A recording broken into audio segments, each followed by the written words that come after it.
Good morning, dear students. Good morning, all of you. This is a video of class 10,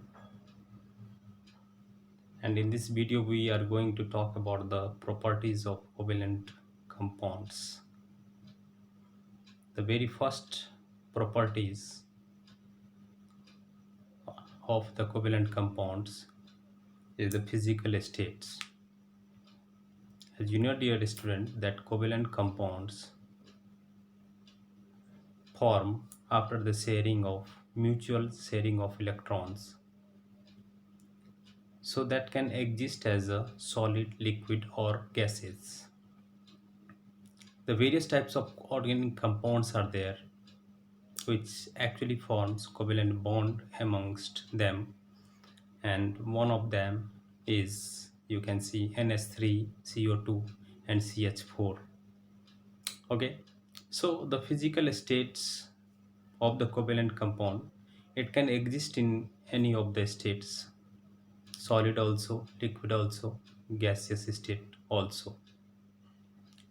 Some of the example of the gaseous state is given. That one is NS3, there, NS3, CO2, CH4. These actually exist in the gaseous state at room temperature. However, H2O is also a covalent compound, and this one is a liquid.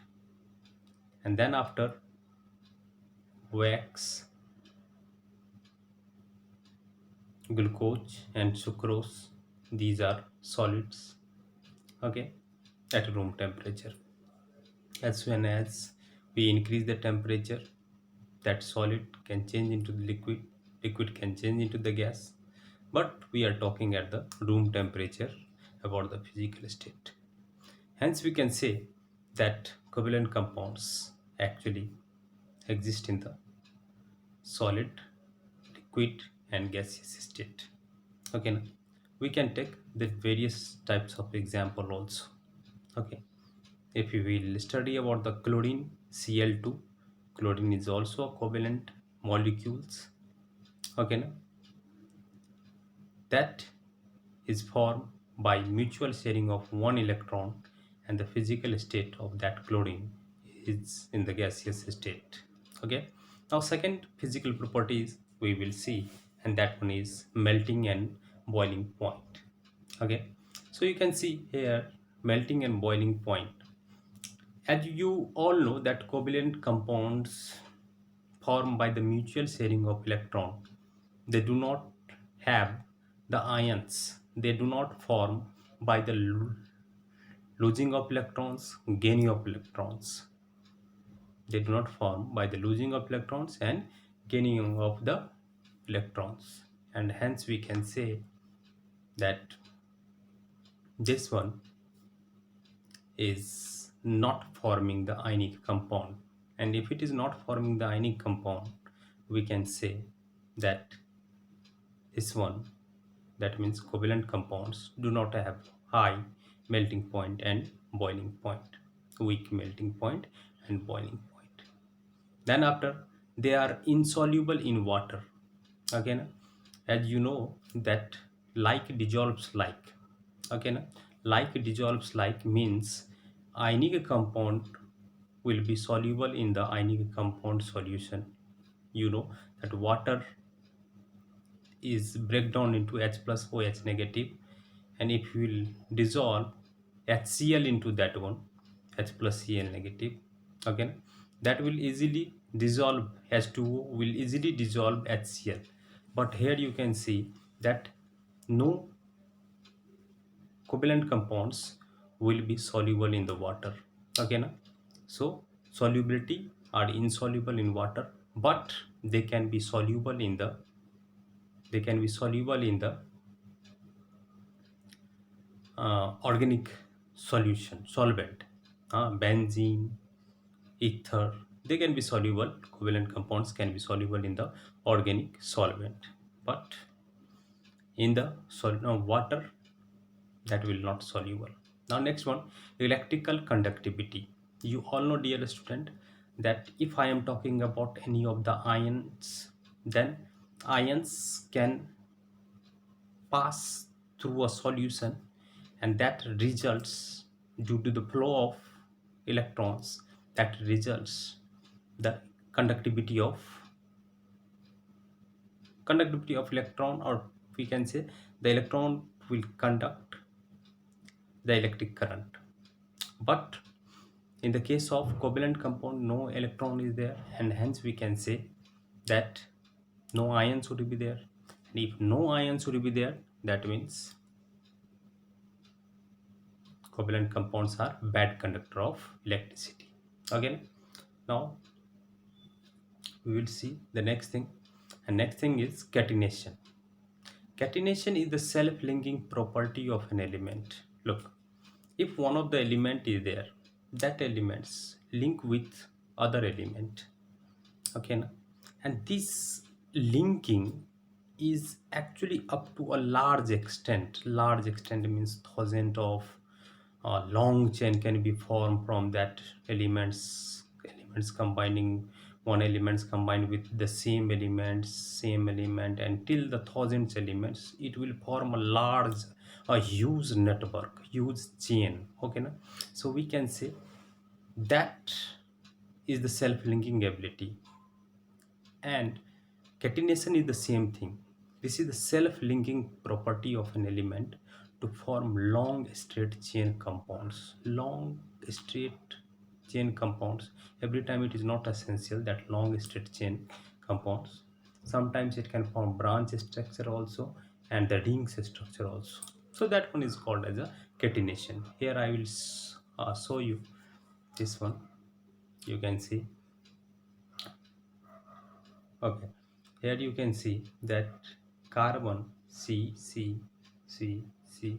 If we write thousand of carbon in a straight chain, in a branch chain, again total number of carbon in any of the structure, it will actually, that the potentiality of linking this carbon with this carbon or any of the carbon with its same element is maximum, is maximum. You will never see such type of linking in another in any other element you will find. Again, if I will write p4, p4, have you seen p60? Never. You will not see, you will not see, you will not see this one. Okay, that means the self-linking ability of phosphorus is maximum valid till p4. Okay na? Till p4. If I will write s8, you cannot see s10 would be there, you cannot see, this is not valid. Again, so what you are getting from this one, only one carbon is there which can link with its own carbon element, and that will form a longer chain. Okay na? C60 is also possible. Okay na? C60, Buckminster Fullerenes, one of the allotrope of carbon. So what you have understood from this one, the self-linking ability of the carbon element, self-linking ability of the carbon element, that means the carbon shows maximum catenation capacity. Again, why? Because you can see carbon and carbon forms high strength between the bond. Whatever carbon is sharing its electron with the other carbon, it will form a strong network, and that strong network cannot easily broken. Okay na? So we can say that is very strong one, and that is preferring the catenation ability. Okay na? Now the catenation ability, it can form a straight chain also, branch chain also, ring chain also. So here I will show you straight chain, that means this one is a straight chain. And if you are saying branch chain, then at this position I have given branching. Okay na? And if I have to show the ring chain, no problem, ring chain, this one, ring chain is there. Okay now one more carbon is at this position, so ring chains, carbon can form this one. Carbon has 4 valence electron, So carbon carbon 4 valence electron it will form, and it will actually complete its octet. Okay now, octet rule you know. Self-linking or catenation property, why in the carbon it is showing at the maximum extent. Why it is showing at the maximum extent? It is showing because of carbon is having a small size. Okay now, you can see the electronic configuration, unique electronic configuration of carbon. What is the configuration of carbon? 2 4. Have you seen any other is showing? If any other is showing, silicon is also showing, other is also showing. But that in the case of silicon, some different regions are there. Carbon being a small size, electronic configuration 2 4, we are selecting the carbon for showing the covalent compound for catenation. Okay na? So and high carbon carbon bond strength we have discussed about, that cannot be broken easily. So these are some of the properties that the catenation actually suggests. Okay, thank you.